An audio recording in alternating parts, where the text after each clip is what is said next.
It's a healthcare system that is struggling, overwhelmed, understaffed, and grappling with patient flow problems. At the root of it, what we're really challenged with is getting people into beds in the hospital, and that hasn't improved. Dr. Sean Young says hospitals are seeing sicker patients than before, leaving many needing longer stays and more intensive resources.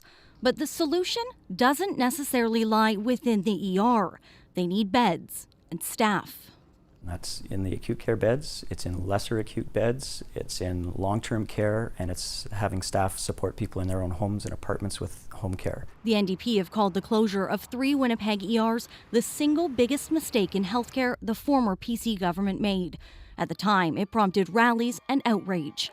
Premier Wab Kinew has promised to undo it under his new government. The plan would start by building a new ER here at the Victoria Hospital, then reopening ERs at Seven Oaks and Concordia.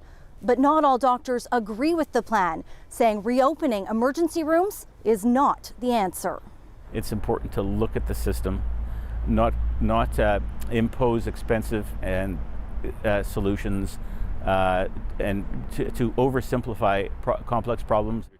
Dr. Alecs Chochinov was part of the 2016 Wait Times Task Force. He says they urged the previous government to move slowly with consolidation, as the system, as it was, couldn't handle it.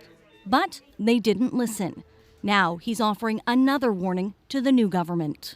Moving in haste the other way would be a huge mistake. And in fact, it doesn't matter the number of emergency departments you have. You could have one humongous emergency department to look after everyone if you had enough capacity and resources.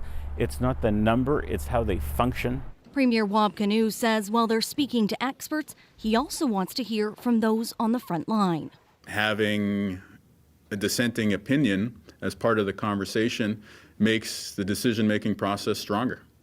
And so I welcome the opportunity to engage with folks who may be good faith skeptics. He also added workers are free to speak out publicly about the needs of the system without the fear of retribution, something many have been afraid to do in the past.